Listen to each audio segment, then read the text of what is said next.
avec un budget restreint une petite maison de ville pour en faire un chez-soi accueillant et chaleureux. L'architecte Julie Howard s'est confrontée à l'exercice pour cette réhabilitation située en plein cœur de Paris.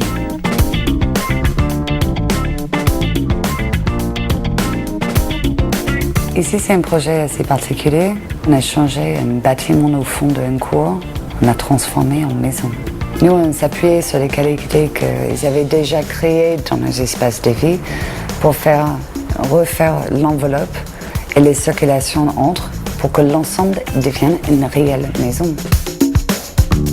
Une façade défraîchie et orientée plein nord, des espaces étriqués, un manque de communication entre les différents niveaux. Bref, il a fallu opérer des transformations radicales pour redonner vie à cette maison. Ici, avant, derrière ce panneau-là, il y avait l'ancienne porte d'entrée, qui était une porte qui démarrait directement sur un escalier pour monter là-haut. Et que quand on sortait de la porte l'ouvrait vers l'extérieur, directement dans le local poubelle. Nous, on avait décidé en fait d'intervertir le sens de l'escalier, d'approprier cet espace au fond de la cour, de demander l'autorisation de la copropriété pour qu'on puisse faire une porte d'accès ici. Et d'un coup, l'escalier démarre plutôt en fait d'ici, avec une carte tournante pour que ça soit un peu plus douce que l'ancien escalier raide derrière ce panneau.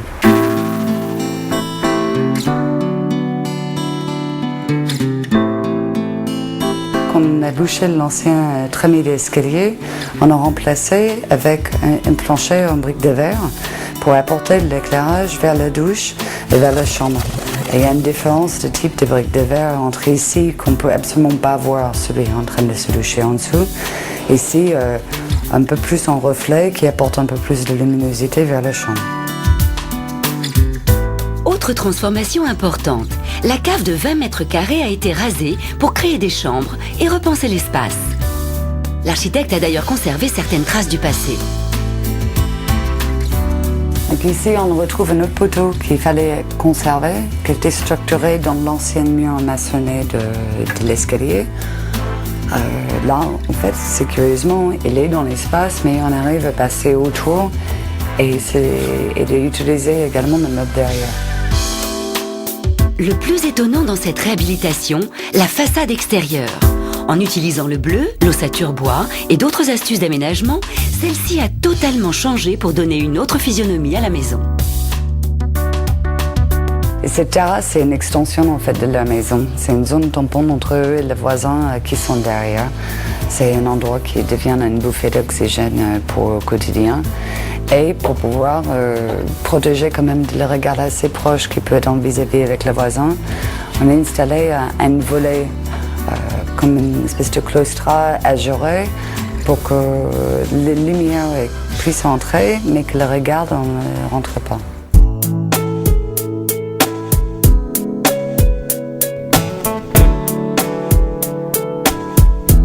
L'ancien mur ici, c'était un carreau de plâtre qui faisait à peine 7 à 8 cm. Ce qu'on a fait, c'est qu'on a ramené l'isolation à l'extérieur et sur une série de tasseaux qu'on voit ici, où c'est fixé sur les tasseaux. Et il est là de bardage bois en fait qui referme tout ça. Et que tout ça, en fait, d'un coup, c'est une maison parfaitement bien isolée.